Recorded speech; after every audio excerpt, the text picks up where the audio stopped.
Hey lifers, and welcome to another episode of Because Life Can Be a Niche podcast.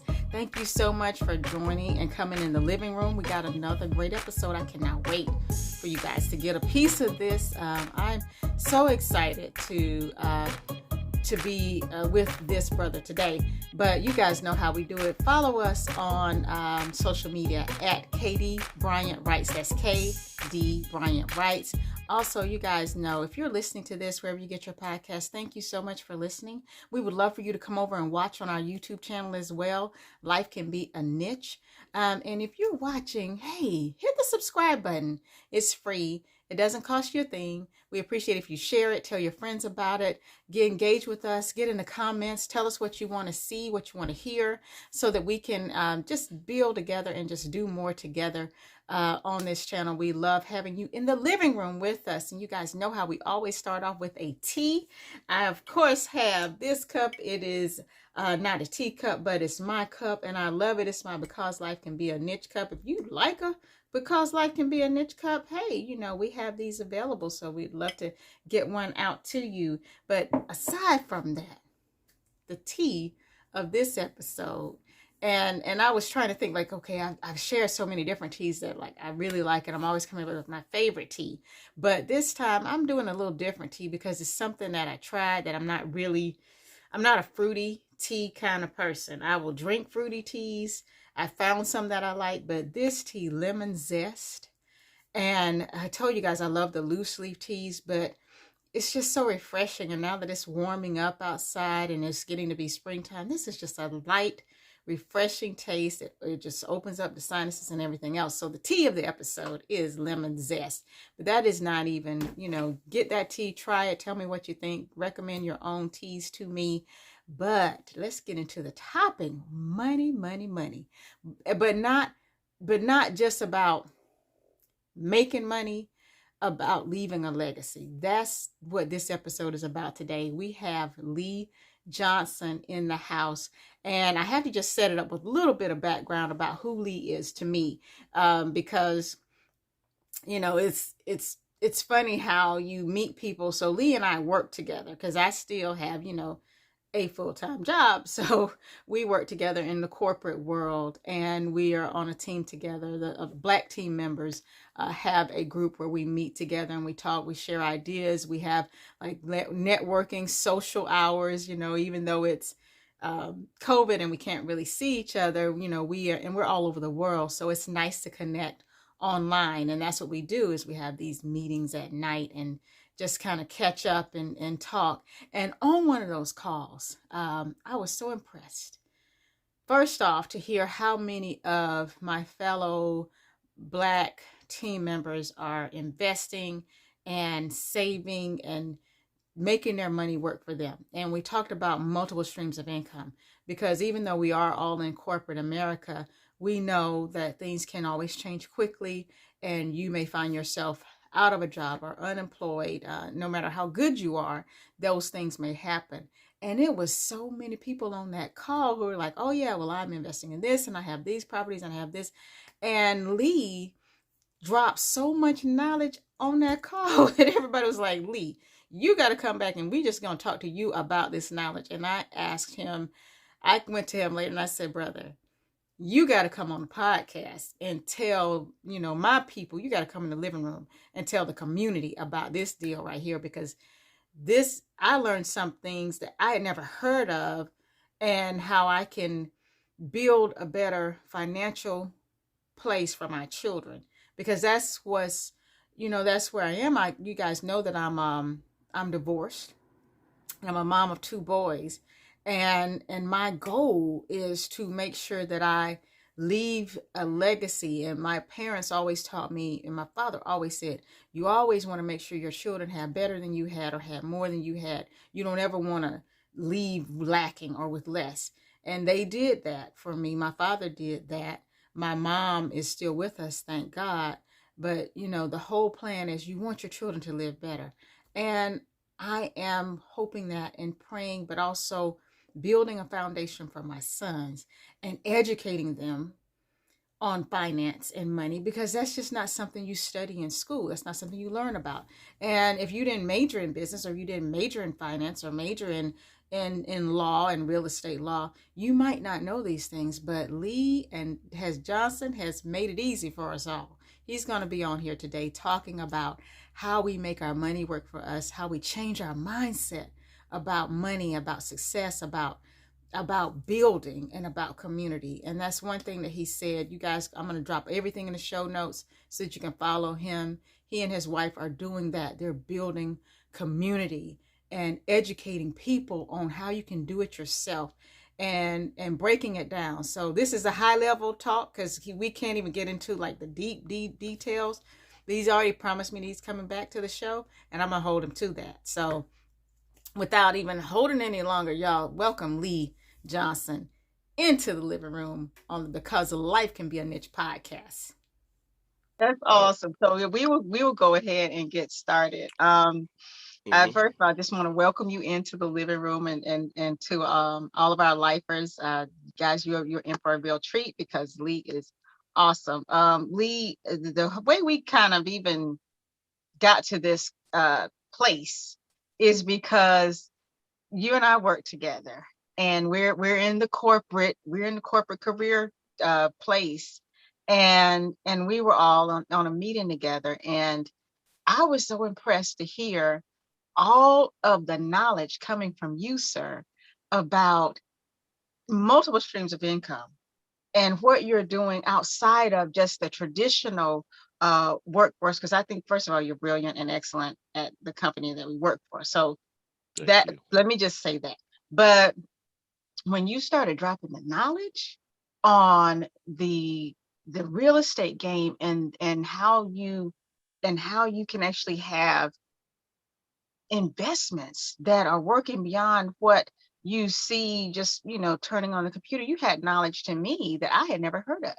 So can you just tell me, first of all, what made you and your wife say, let's do a little bit more than just work for a company? Let's do some investing. How did that even happen? Well, and thank you for having me. Um, my life has been up and down all around, right? So I remember when I graduated from college, I had about 70, maybe $80,000 in student loans. And after the grace period, I had my own apartment, I had my own car, and I received my pay invoice for my student loan bills. It was going to be north of $700. And I didn't know how I was going to be able to pay $700 when I was still just, having a couple $100 every month over my pay after everything was done, and now make a $700 a month payment. With that came, oh, I have to find something that is an alternative to what I'm doing.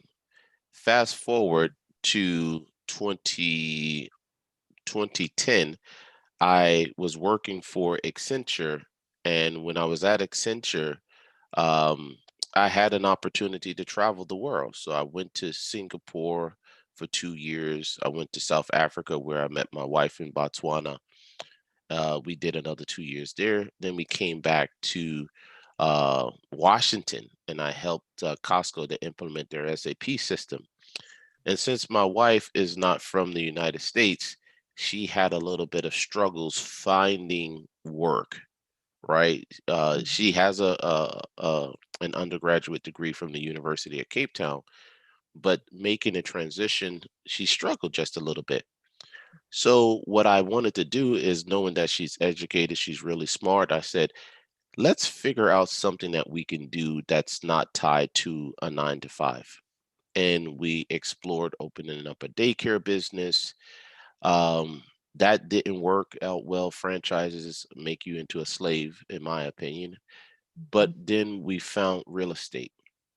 So in 2014, we took a boot camp class for rehabbing properties, right? Like And flipping houses? flipping houses, Yeah. Okay. right? And I remember when I was in undergraduate, I attended a program called the Educational Opportunity Fund. It's for, underrepresented minorities, helping them to navigate the college experience because they have a lot of people who start college, get themselves into debt, but they don't finish. And that's the worst thing that could happen. So at the EOF program, they said, look left, look right. 50% of the people who are here today won't end with a degree.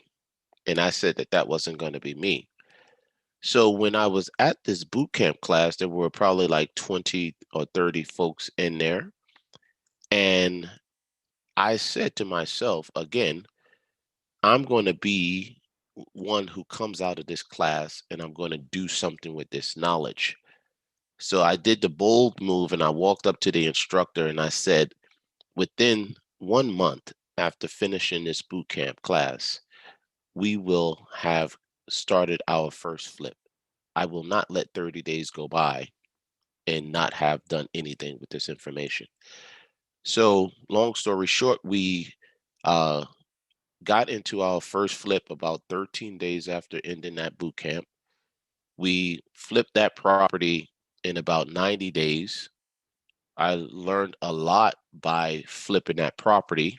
Mhm. But long story short, we made about $45,000 on our first flip, and we had no idea what we were doing. But the long story short of that experience is that you have to surround yourself with a network of people who have your best interests at heart. And any advice that I give to anyone who's looking to come into real estate is to find a network that you can trust, that they are willing to help you to provide information, help you grow, and from there you just gotta dive in deep.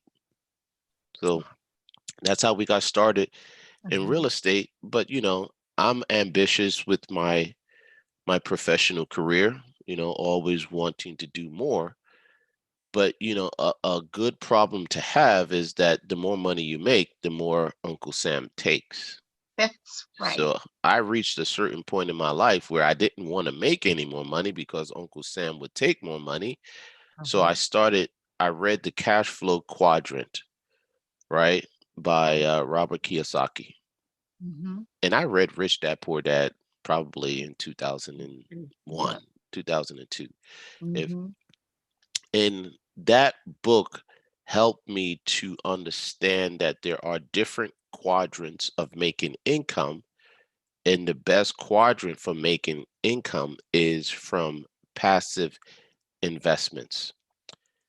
And it's through those passive investments where you don't have to do anything. There are tax uh, write-offs that you can realize from Mhm. making those investments, but also they are taxed at the capital gains rate, which is, I think it's about 15, the highest maybe about 21%, whereas income that you make as a W-2 employee is taxed upwards of 40% at the most. So understanding that, I figured, well, if I'm going to do this, I'm going to have to do this um, via investments in passive income. Plus, you know, as they say in the South, God bless him, Donald Trump, when I saw that he was able to write off so much from his taxes and it was through real estate, I said to myself, he might be an idiot for all of these different things, and you could bleep that out if you can. But he knew how to do this. So I learned you you don't have to, kill the messenger, but you Mhm. have to learn and take the good parts of what the messenger is communicating and use it for your own. So I said, hey, real estate if you talk to people, read different books, it says that more millionaires have been made in real estate than any other investment. So I took a couple of all of those things and I made it into my own gumbo, as they say. And from there, it's just been trial by error, but taking calculated risk. Okay. Now, when you say taking calculated risk, so you made your own gumbo. What do you mean by that in terms of what did you do? What is your gumbo? Because I know you guys are educating others Yes. on how to do this. So tell me about that. Oh, great question. And when I say taking a calculated risk, there was a book, and I'm an avid reader, right? I read book, and I came up from a single parent household. I have five brothers and sisters and a single mother, right? So we have very humble beginnings. I wasn't an avid reader until after I left college, right? Mm-hmm. I was that guy who had enough intelligence to make it through just by, doing enough. But knowing where I wanted to go, I use books as an opportunity to get experience. Yeah. Although I haven't been in that particular scenario, I have the experience of actually being there through my experience in a book, Mm-hmm. right? Yeah. So I'm an avid reader. I probably try to read about one book a month, maybe one book every 2 months. So I have a full library here. So to start out with that story, a long time ago when I was trying to be a day trader, I read a book on trading stocks that was written by a psychologist who also traded stocks. The name of the book is How to Trade for a Living. I don't Mm-hmm. recall the name of the author. But in that book, it talks about preservation of capital is the number one rule to trading stocks. Preservation of capital. And with that being said, if you lose your money, you're out of the game. Plus, you got all of the emotional and psychological effects that prevent you from getting back into the game, right? So that book talks about preservation of capital is your number one weapon because when you lose it, you're out of the game. Mm-hmm. So when I say calculated risk, right, I will look to understand the investment vehicle, right, before making a move into that investment vehicle. And I would say I'm more of a conservative investor. And I'll give you an example. I'm conservative to the fact that it's in hindsight to my detriment. A friend of mine sent me an email in 2013 to look at making an investment into Bitcoin, right? Mm-hmm. 2013. If I had, and this is a lesson learned that I now take forward, I would put $1,000 or $2,000 into a novel investment if it makes some kind of sense. But, being conservative, I decided that, hey, this Bitcoin was a scam. But 7, 8 years later, it could have been a vehicle to retirement, right? Yes. Yeah. So put something at risk. You got to have your long shot goals or long shot investments, moonshot investments per se. I would say take something that you're willing to lose and take a chance on it. And if I had Mm-hmm. taken a chance on Bitcoin, hindsight is always 2020. The rear view mirror is always clearer than the windshield, as they say. I Mm-hmm. wish I had done that. I didn't, so I'm still grinding, doing what I'm doing, building my millions via the slow route because I know that the slow route actually works. So, you know, reading books, always growing, educating myself, all of those books come into gumbo, right? And I read all my books really slow, right? Yeah, If I same way. can read more than 10 pages in a book, I don't even read the book anymore. I'll put it down. Uh-huh. But you don't have to put it down to forget about it. There are certain times where you're just not ready for whatever that book is given to you. Mhm. And I've picked up two books over the last uh 2 years, like good to great from a work experience perspective. I had that book for 15 years and I hadn't read it. I read Mhm. it over the last 2 years, and guess what? It's like enlightened me. I have Mhm. conversations about things that I haven't yet experienced, but I have the knowledge inside of my head to know, oh, well, this is what they have said in that book. And I Mhm. could even sometimes go back to the page, right, where it is marked because I highlight in my books, I put those little post-it strips in my books. But Mhm. I believe that knowledge is the key. And if you can teach someone something, that's when you know, when you understand that experience. So I am of the experience that I'm going to get more by giving this information that I know away rather Mhm. than keeping it all for myself. And That I tell my people on my meetup is that when I'm on my yacht, I only want to be on my yacht with friends, right? And I want Mhm. you all to come with me, right? I don't want to be on my yacht by myself. I want to be on my yacht with my friends. So come along. Mhm. I want to be on the yacht too, Lee. Come along. Now, so then let's talk about that. Let's get into that a little bit. I'm in my 40s. Hmm. And I shared that with you earlier. I'm a divorced mom of two boys. I have a 401k. I have savings. I have an IRA. So, but you talked about making your money work for you. What would you say to me? What would, if I came into your meetup, what would you say? Like, listen, sis, this is what you need to do to start, because a lot of people need to know, how do I start? Oh, interesting. And I would say you look like you're just out of college a couple days, but Thank you. I'll let's take start that. from there. Understanding that, you know, we no longer live in a time and period where people work for one company their entire lives, right?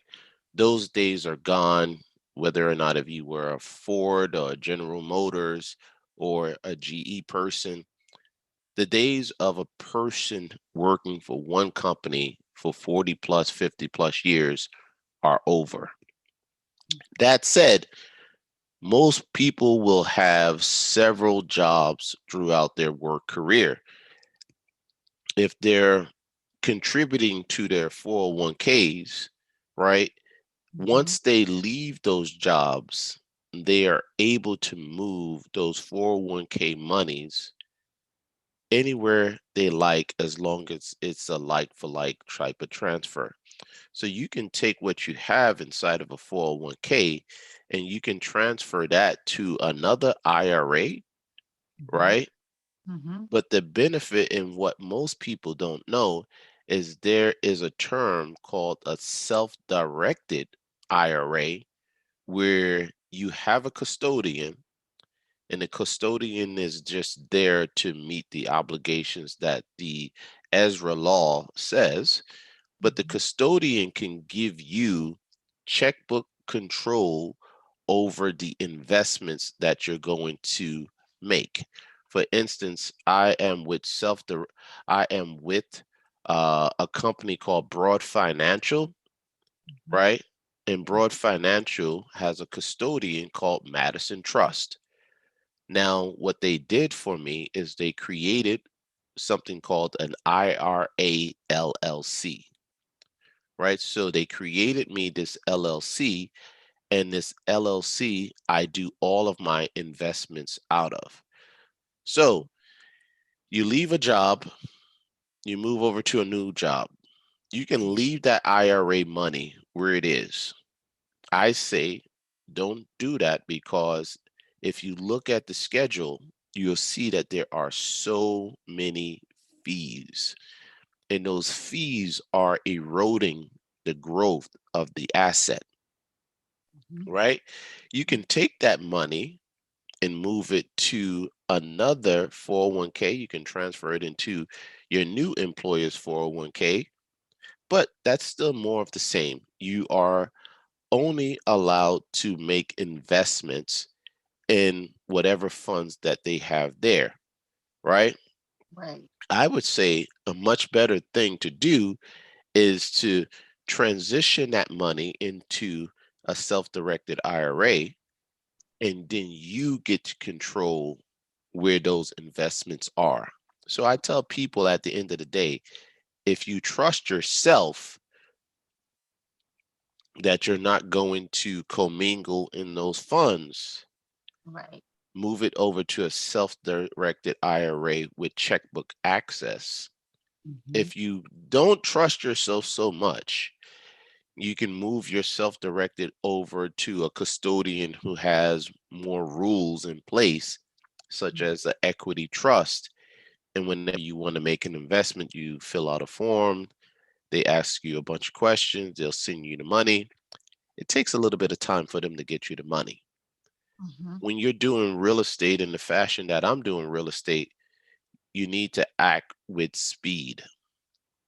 Okay. So I have checkbook access, and that's how I've been doing a lot of my investments inside of my IRA. Mhm. But with any disposable income that I have outside of my IRA, I have also made other investments there, right? In So real estate or in something else? so now when you're doing inside the IRA, Mhm. that's pre-tax income, right? So they're only going to be able to get taxes on that at 59 and a half, right? When you have Right. to, when you can start withdrawing, but with 401k type of money, you only have to start you're mandated to start withdrawing at age like 70. Mhm. But when you're talking about post-tax income, you want that money to be able to grow, right? And you Mhm. can do something like a Roth IRA, right? Mhm. But when it came to what I wanted to invest in with my wife, we learned about this concept called the infinite banking concept, right? And Mhm. the infinite banking concept came from a guy named Robert Nelson Nash. He just passed on about 2 years ago, Mhm. but he created a book called Becoming Your Own Bank. And long story short of the infinite banking concept is you can use vehicles, right, that can grow tax free. The vehicle that we chose to use was an investment in a whole life insurance policy. Mhm. And I'll tell you why we went there. We went there because it is a life insurance policy, right? Mhm. Right. Everyone needs a life insurance policy because eventually one thing that's guaranteed to us is death. Mhm. So that will take look after your death benefit when that should occur, hopefully later, right? Right. However, whole life insurance policies, and there are a number of levers that are in there, whole life insurance policies grow cash value as well as death benefit, Right. right? Right. So you can get a whole life in policy that you can pay off the premium portion of Mhm. it in 10 years, Right. 20 years. You can have it even go out to 65, right? Mhm.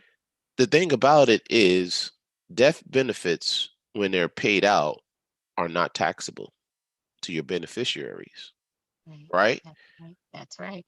However, as you continue to pay up the premium, and we Mhm. did a 10-year pay, after 10 years, the insurance policy literally can pay for itself with the dividends, as well as continuing to grow cash value. Yeah. Now, in between that time, I can access that cash value component of the life insurance policy. Mm-hmm. And I'll tell you, because we studied this inside and out before we made the investment, it's best to get a life insurance policy on a child. Why? Because the life policy is based off the actuary table. And the actuary table says how long you are expected to live. Mm-hmm. And guess what? For children, they don't have to do a medical exam. That's right. So what we have done is we got policies on our kids, Mm-hmm. which are growing in value today. And maybe not, it might not have enough, because inflation, when it comes to universities and college, is tremendously high. However, Extreme. extremely. However, now we have these cash policies in the name of the children that we can continue to use until we transfer it over to them. So us as the parent, we can control those life insurance policies, because guess what? After 10 years, they're going to be paid up, and they're going to continue to grow until they pass on. Mm-hmm. So the concept that I have now, and I tell people who work with us, is make sure, don't give a kid, you know, money at birth. Go and get them a life insurance policy, right? Because eventually you can transfer it over to them, but Mm-hmm. it grows cash value. You can control it, and then you're good with everything from that point. So that's something that we learned probably about 3 years ago. There's a gentleman named George Antone Mm-hmm. who created a company called Finance, and he has 3 books: Debt Millionaire and How to Use Debt to Grow Your Investments. He has the Wealth Code, which tells you, well, how rich people stay wealthy. And then Right. he has the Banker's Code. And it's through the Banker's Code that I was led to R. Nelson's Nash book on becoming your own banker. And I use all 3 of those books, 4 of those books, in order to make my own strategy for making this type of investment. So I can have a conversation, and I'm not a financial advisor. I always have to disclose that. Mm-hmm. But I can point people into the correct direction based upon where they are in their life, right? So if you're in your 60s and you're looking to do something, right, it's going to Mm-hmm. be a different strategy that you'll have versus if you're in your 20s, right? A person in their Mm-hmm. 20s, because the actuarial table says that they're going to live to be 80 and their life insurance premiums would be cheap, I would say start that now. Right. Pay whatever it's going to take. But after 10 years, if you do a 10-year pay, you never have to pay it again. It's going to use its dividends to pay for the premiums, and it's going to Mm-hmm. continue to grow in cash value. Why wouldn't you do that? Right. So Fantastic. insurance gets a bad rap. I think, like most things, Mm-hmm. you have to, roll up your sleeves, get your hands dirty to understand what the concept is. And if it Mm-hmm. works for you, it works for you. Execute, Right. right? Right. Take a Exactly. calculated risk. If you fail, fail forward. Mm-hmm. And if you fail, you want to learn, you want to fail fast, because then you have to pick up the learnings, ingest that into your system, know what you did wrong, right? And Mm-hmm. keep it moving.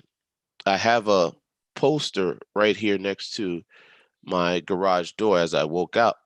It's with Nelson Mandela, and it says, I never lose. I either win or I learn. And what I have done around my whole house is I've put these little messages to me, to my family, so that we're always thinking about what it is that we have to do. Because I will be very honest in telling you this. I was told as a child that I was limited in the things that I could do. When I think about that story, I remember the Malcolm X movie where he was talking with his teacher, and she told him, Malcolm, those types of jobs aren't for Black people. Yep. I remember seeing it. And I feel, that was in probably the early 20th century when he was told that, right? Mhm. I'm a 70s baby, right? And I was told that. And I feel as though a lot of people who look like me are told that. So the Mhm. first thing that I learned to do is you got to clear the mind, right? Mindset is everything. If a person thinks they can do something and believes it, then they can actually go do it. I believe a hurdle to a lot of people moving forward is the mental issues that are there that are preventing them to say, I can't do it. I don't have this. I don't have that. Those Mhm. are just mental things that are holding you back from reaching your destiny.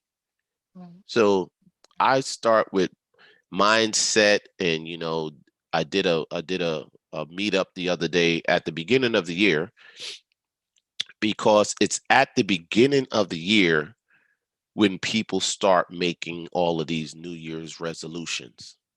Right. So I wanted to start off 2021 understanding the pandemic was still raging. I wanted to start off the year by telling people, don't make a resolution. Let's figure out how to change our mindset, right? How Mhm.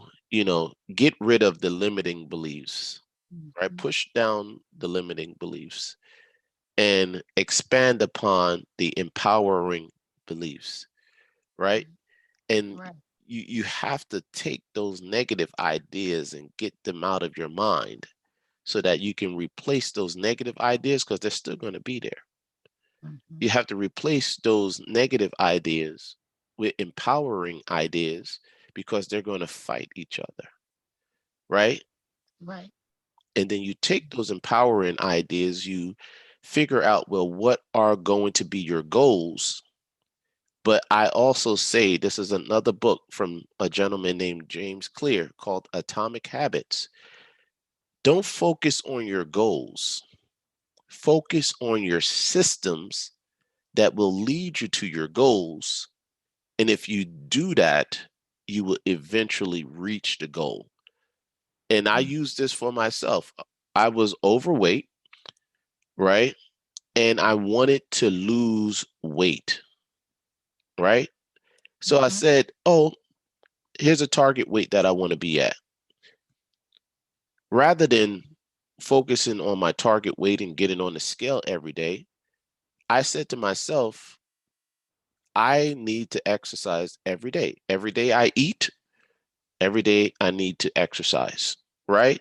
Mhm. So I watch a show, a news program, and I said to myself, I cannot watch that show on the couch.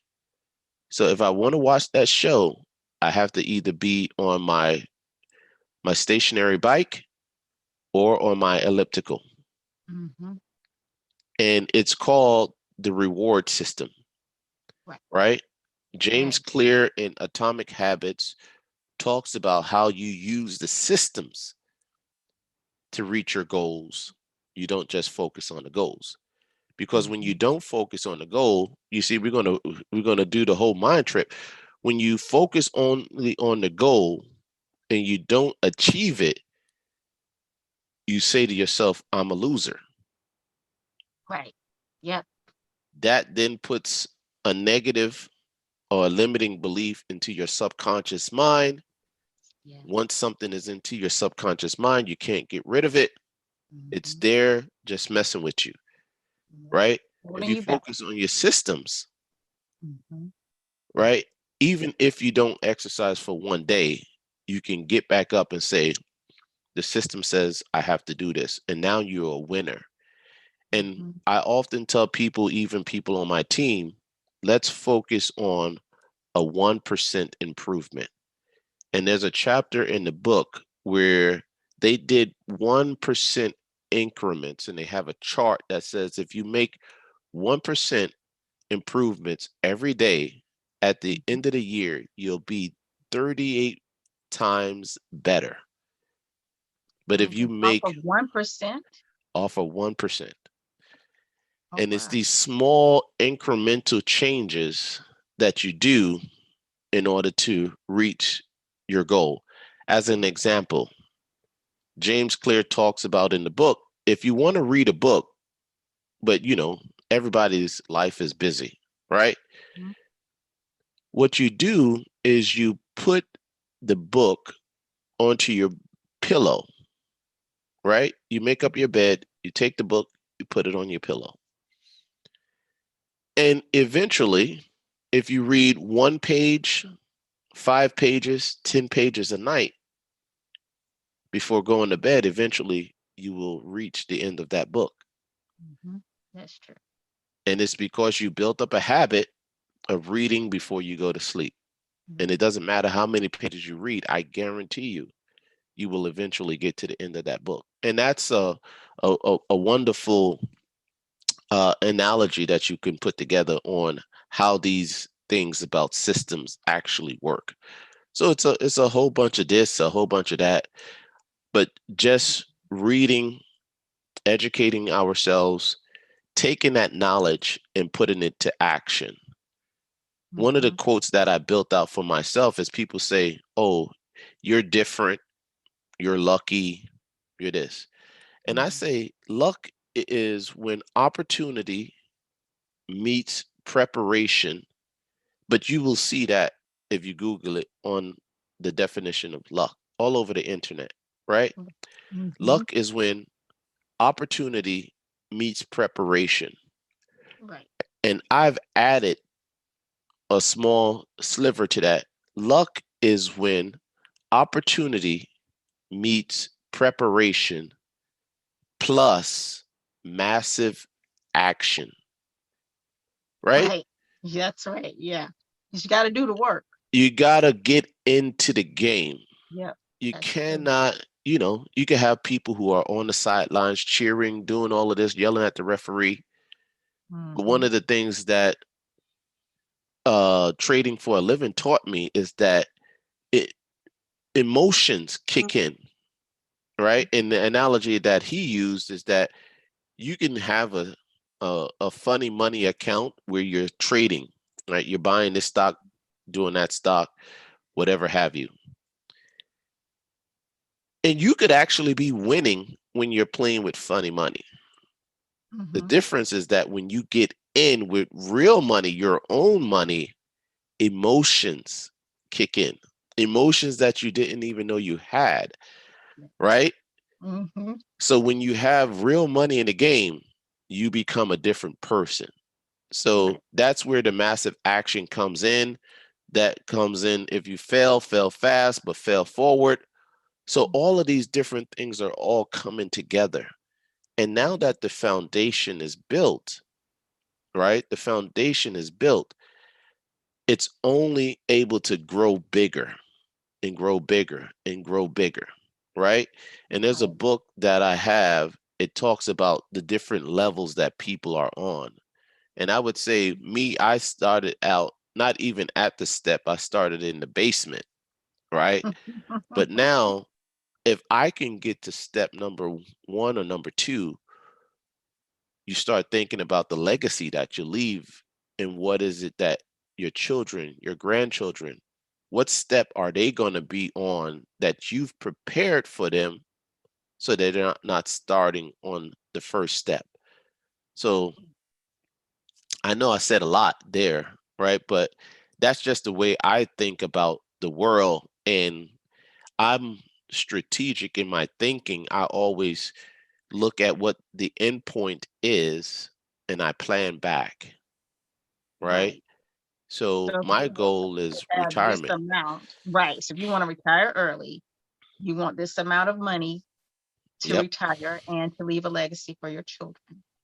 Then you look 100%. at that, and then you basically work backwards. Now, one thing that you mentioned, two things that you mentioned. One, I hope y'all are listening and getting it about the insurance. I did that, put with my children in the whole life insurance. It Hmm. is an investment instrument that and I didn't even realize it at first. And then, like you said, when I figured it out, I was like, oh, This makes sense. this makes so much sense.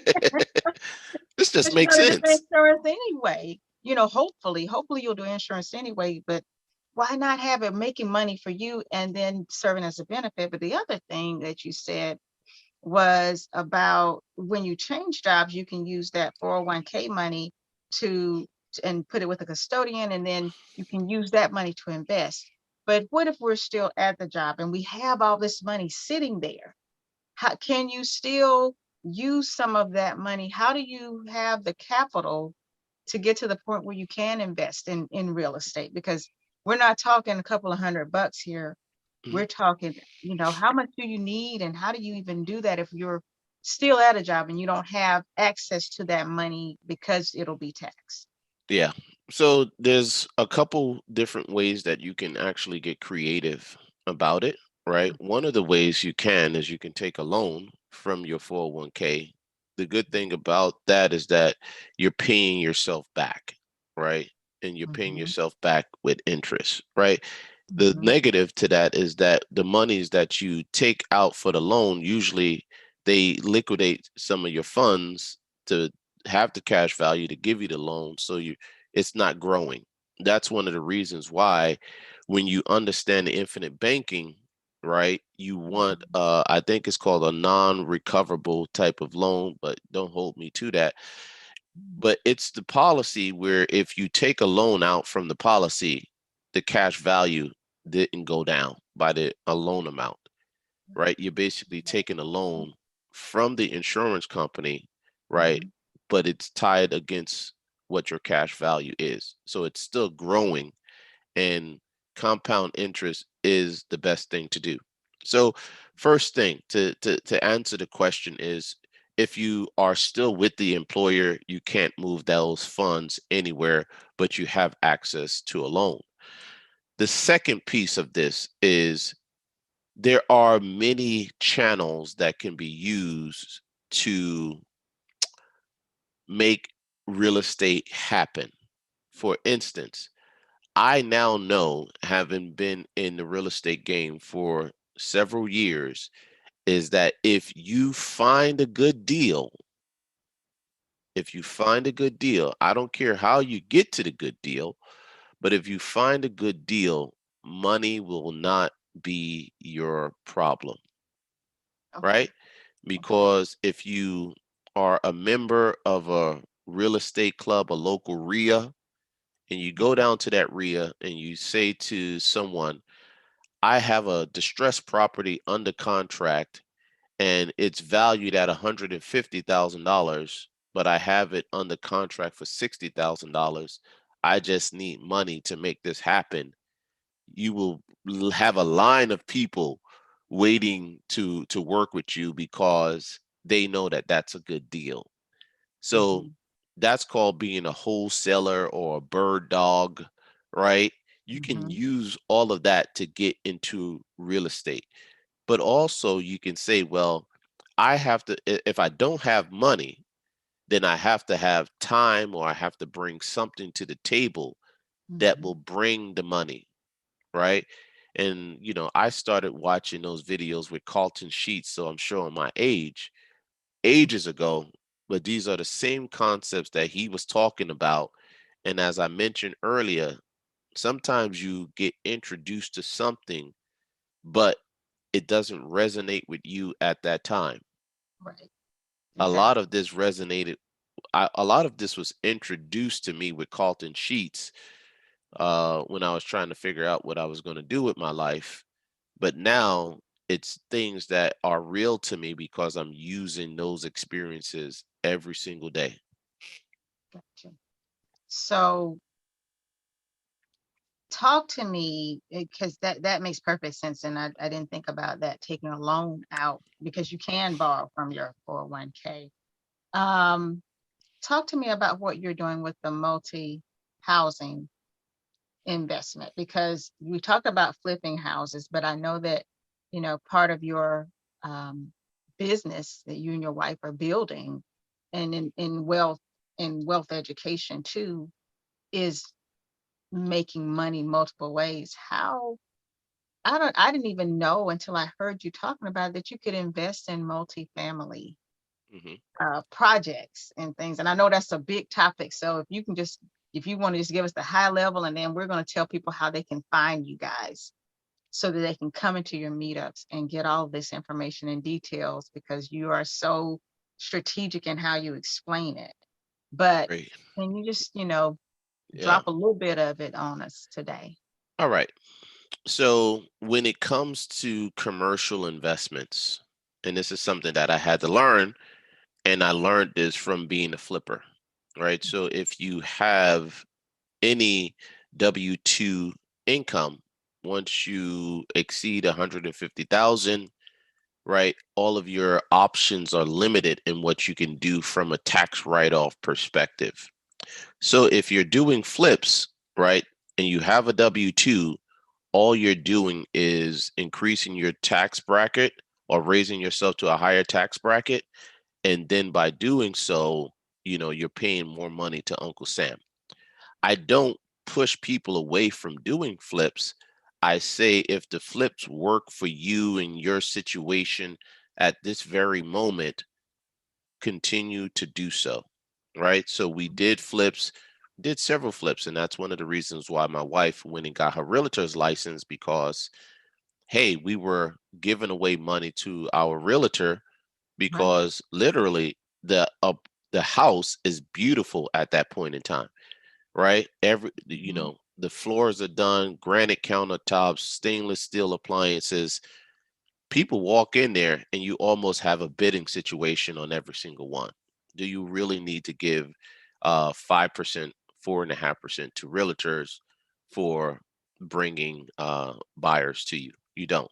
So we started listing our own properties. Mhm. But once we started to realize that, hey, we were just, doing these flips, going through the stress of doing these flips and giving a lot of the money to Uncle Sam, we said, oh no, we need to go onto the passive side. So we knew, using Donald Trump as an example, right? Commercial real estate allows you to have tax write-offs. So there's something called depreciation, right? But Mhm. with multifamily or commercial, you can do something called accelerated depreciation, right? Okay. So a multifamily asset has a depreciation schedule of 20 plus years, right? If you do Mhm. something called accelerated depreciation, you can push all of that depreciation into 10 years. You can accelerate the depreciation. Now, these are only paper losses, because if the apartment building is occupied, it's drawing income. It's not going to be a real loss, it's just a paper loss, Right. right? So you're writing out up as a paper loss, It's a but paper it's not loss, losing anything. but it's not losing anything. And as a matter of fact, it's actually growing in value, right? Okay.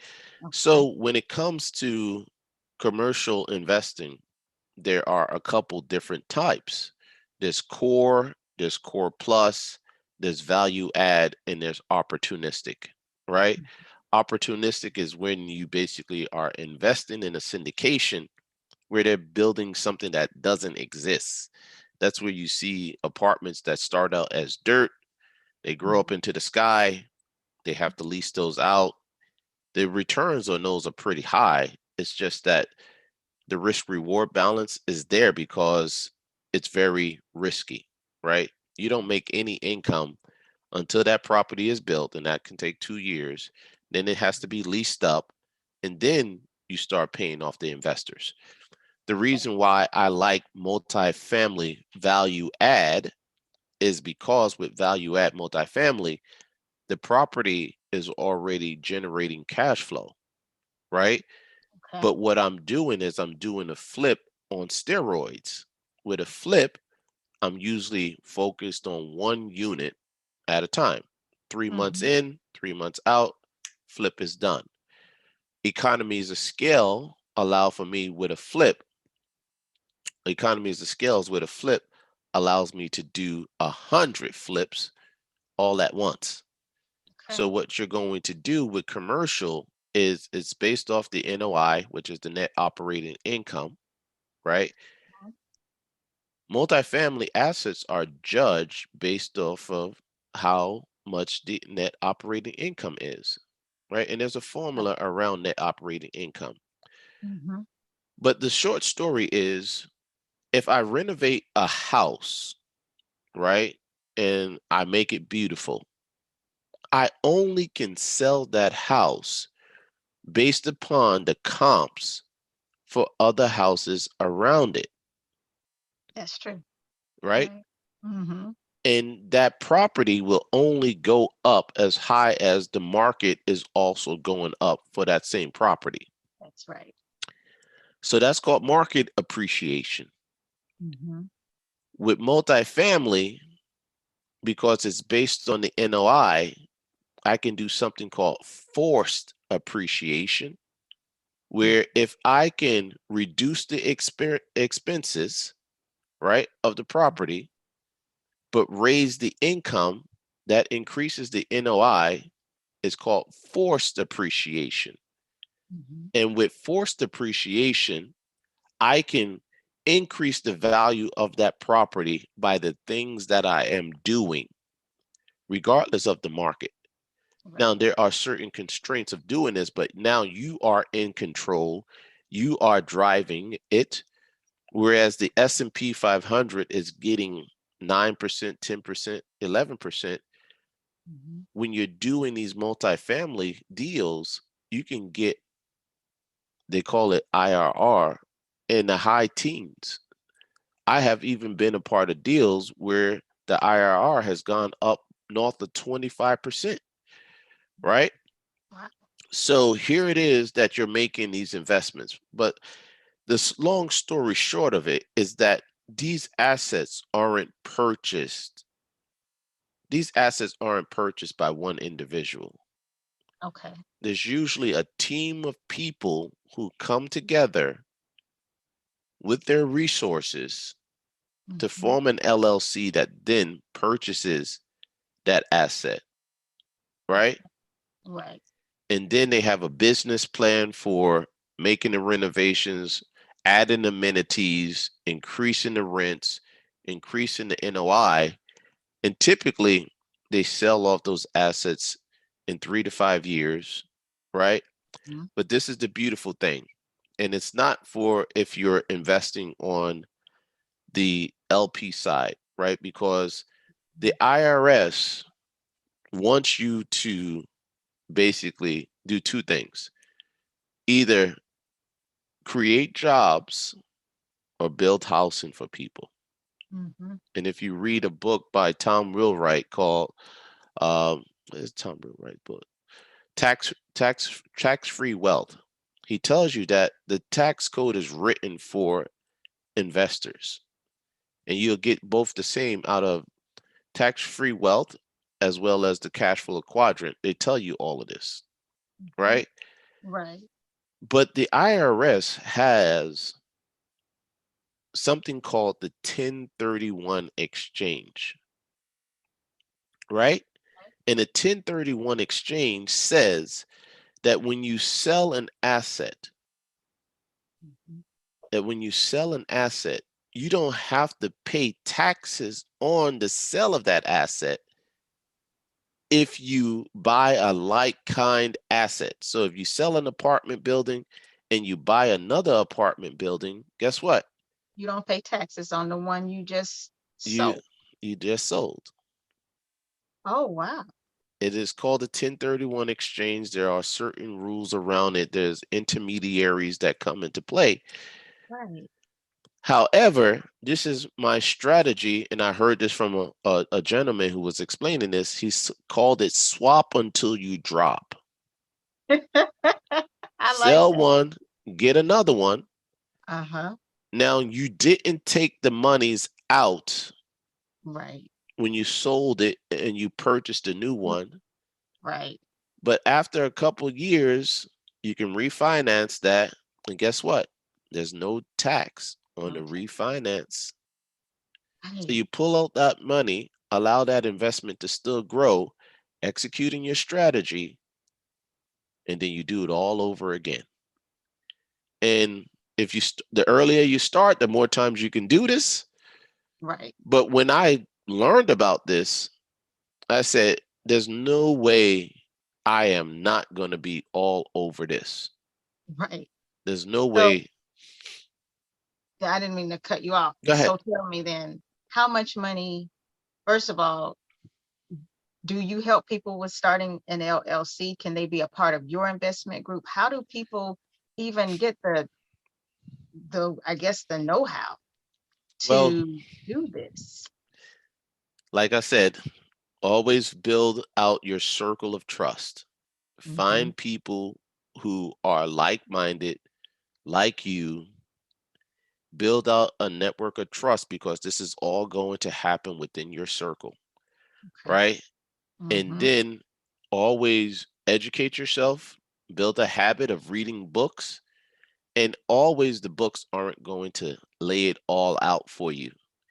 You got to read multiple of these books so that you can then form your own recipe for what's going to work for you. I have made an obligation to myself and to my group is that my meetup will always be free, right? Okay. I might charge $1 and but that dollar we're going to give to some type of charity. We're not Right. in this right now to make money, right? Mhm. We're doing pretty good in that department, right? But I understand that when I go to these conferences, I don't see people who look like me for the most part. Right. And I figure if I'm writing my obituary or tombstone, I want them to say, this guy, Lee Johnson, he gave a lot back to the community. Right. And if I could leave it better than when I found it, I think we're we're we're we're we're in business. Right. The work is done. That's right. If you can bring others along with you and educate. And so is the meetup for how can people learn from you?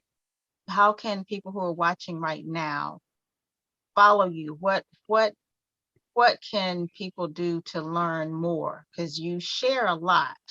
You have a lot of information. I know you're pushing content out there. Hmm. So what would you say if somebody's like, I'm interested. I want to make things different I want to leave a legacy. I'm So ready. the first part is on Twitter, is where our handle is passive REI pros, passive REI pros, Okay. right? We also have the same thing on LinkedIn.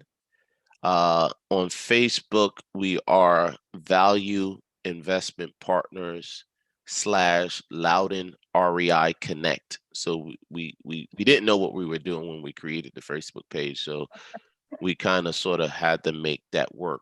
But our website is valueinvestmentpartners.com. Value Investment Partners. The acronym is VIP, right? So we call all of our colleagues partners, right? Because we're going to grow in this together. So that's the website. Those are the Twitter handles.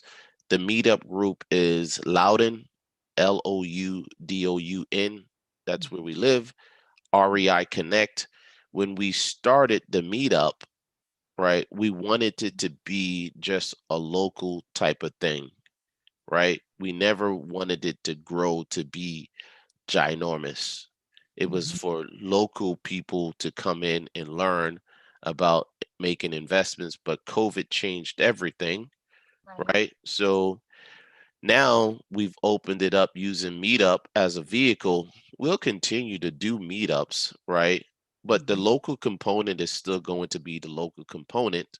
And then we're going to start up a YouTube channel for Value Investment Partners.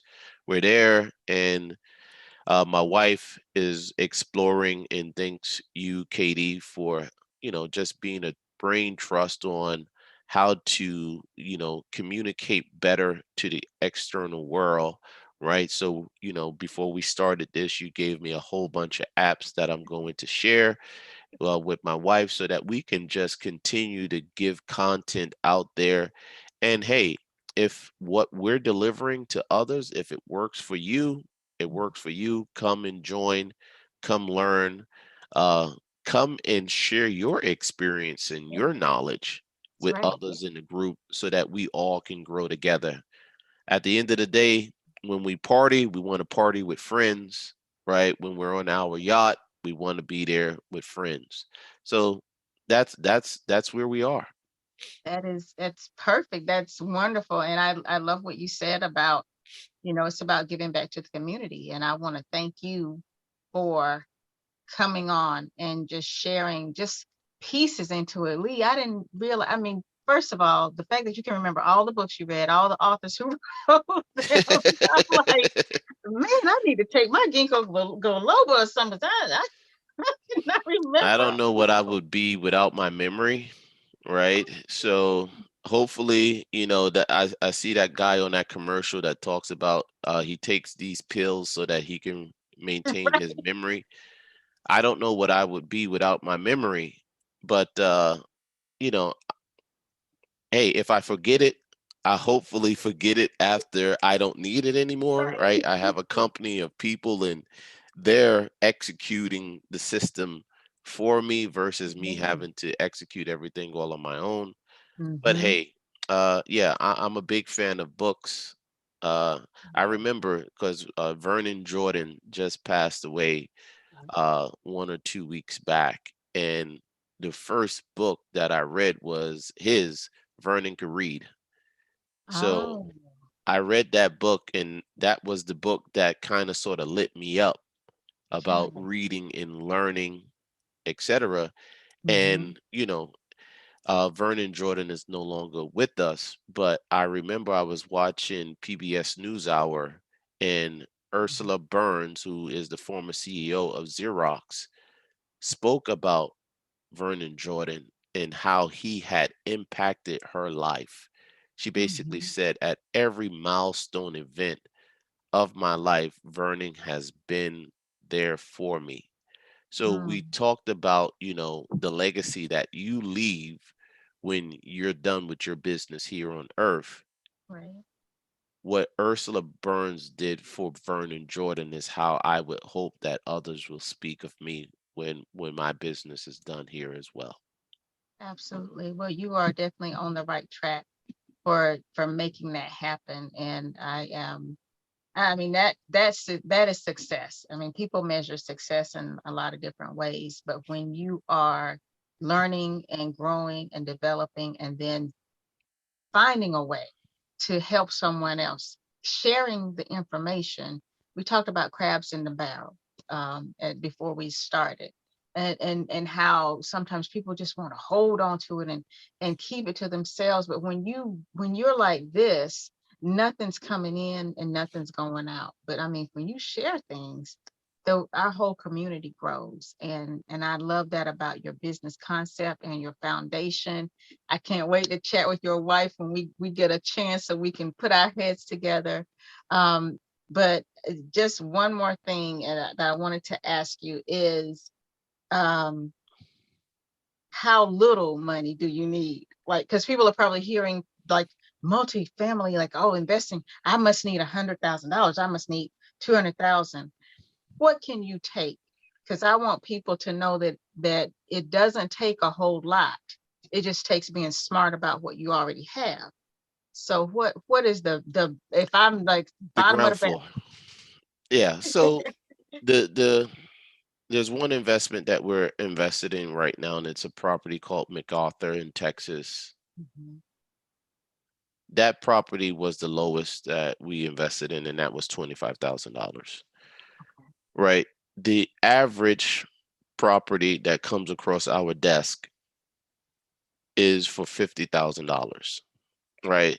But Mhm. again, I don't want people to get stuck on the fact of $50,000, right? Mhm. Use your mind, eliminate the limiting belief, find an empowering belief that will figure out and show you how to get there. And if you're not there today, put together your goal, understand you're going to put in place the system that will get you to the $50,000 that you need in order to make that investment. So for instance, I'll give you an example. You don't have $50,000 today, right? So let's just say you find other people who are interested in real estate like yourself, and they don't have $50,000. Mhm. You figure out a way to get to $50,000 together, right? Okay. And if that Right. takes 5 people at $10,000, or if it takes 20 people at 5,000, you do Mhm. what you have to do, because by just being involved in one deal, the experience will teach you what is necessary in order to continue to grow. So we invested in our first deal on the multifamily side in 2018. And now we're up to somewhat like 19 different syndications that we're involved in, Mhm. right? Right. So in a matter of 3 years, you can learn enough about the business to be involved in it, and you will continue to grow because you're not on the sidelines, you're actually in the game. And one thing that we didn't talk about, and we're not going to get into the details because we're going to wrap it up. Hey, have me back. I'm gonna have you back. We're definitely coming back. I mean, we got to do another part. We're gonna do a part two, and we're Hmm. gonna get people over with all everything you spoke about. We'll have in the show notes, and we'll have it on the screen, so people will be able to see it and take notes. But if you invest 25,000 or 50,000, just give us a rough estimate. What could you make off of that one investment once it's all settled? So when it comes to, this is the reason why I do value add, because it is immediately cash flowing. So we don't, and this is something that we do for our partners, is we underwrite every deal that we share with our partners. Mhm. We don't invest in deals that don't have a preferred return, and we'll get into preferred return later. But a preferred return, long story short, says that the investors who came into the pool get paid before the sponsor, right? And we don't go into deals that have a preferred less than 7%, right? So on the $50,000, 7% gets you $333.33 a month. How do I know? Because every month when I go and look at my account, I see that same amount come in, right? So you're getting the cash flow on a monthly basis, monthly or quarterly. A lot of companies went to quarterly payments versus monthly because they were preserving cash flow during COVID. So you get that, right? But then remember, I told you, if you can raise the NOI in 5 years, they're looking to sell this property at an increased value. So typically you can 3x your money. So that $50,000 in 5 years will turn into $150,000 if you understand the metrics that you need to put in to make that investment. You have to read the business plan, right? You have to understand the minor details inside of the PPM. The PPM is the private placement memorandum. That's where all of the details about the deal are there. If it's not there, it's a lie. Okay. Everything has to be in there, and it's usually going to be 100 to a 200-page document that says everything that can go wrong with the investment is there. So that's what you have to do, but you can literally 3x your money. So the pro forma will say how much money you expect to return on a $50,000 investment, right? And typically Mhm. it's going to be, one dot almost 2% equity return on your money, but there are different ones. So every single one is going to be different, but that's something that we look for when we're underwriting a deal. Okay. Excellent. I thank you. You're That welcome. definitely cleared it up. Lee, this has been This has been so enlightening, and I am going to start following and getting in there so I can learn more from you, my friend. This is good. You got to come back. You Keep it guys got to coming. come back. Follow us. Bring the questions to us. I love when I get a question from one of our partners and it's something that I hadn't thought about yet. And I'm like, Mhm. oh my goodness. We have to we have to do this, right? Like we just did a meetup on building your business credit and why you don't want to use your personal credit in order to start a business, Mhm. right? We learned that because we were doing the exact same thing. So we read Ah, 2 books that basically taught us how to build your business credit, and I couldn't wait to share that information with our partners. And now right. I hope that they're using it, but if they're not using it, then I don't know, right? But That's right. we read the books, we're doing this ourselves. We know what it takes. Mhm. Hopefully they find the content valuable and they're using it, taking massive action. Absolutely. Thank you so much. Thank you for joining us. You know what, guys, you got to follow this first of all, Lee and his wife. And we're going to get everybody there. Thank you for joining us today in the living room, Lee. I appreciate it. I'm about to start reading more and trying to memorize the author. I'm gonna try to just remember the name of the authors and the books I read. Because I read a lot too, but Uh-huh. I'm gonna read to learn. I mean, I need to start just not reading for leisure. I need to Read to get in these earn. books. Read Yeah, to earn. read to earn. That's right. That is And just we're going to correct. put on our website, sorry, Katie, we're going to put on our Mhm. website all of the books that we have read. That's a page that I have my developer working on for me. We're Perfect. going to have all of the books with the links to Amazon so that, hey, if you wanted to pick this up, you go there and learn. And it's vetted, right? We've read the book and we know what's there. Right. Excellent. I love it. Thank you, brother, for sharing the content. Fail forward. Y'all better get into it. Y'all better get into it. Lee, I appreciate you so much. Thank you for taking the time to come on with me today and with And I our can't wait to lifers and come come in back. the living room. Oh, yeah. You We'll coming back, my dissect it. friend. We'll dissect it into the Yes. We're gonna different break it pieces. down. We're gonna give people the knowledge or the start, because all you need is a start to That's make it. the next step. Yes, 1% improvements. 1% improvement. Thank you, Lee. I appreciate you. Pleasure. All right. All right. Bye-bye. Bye bye.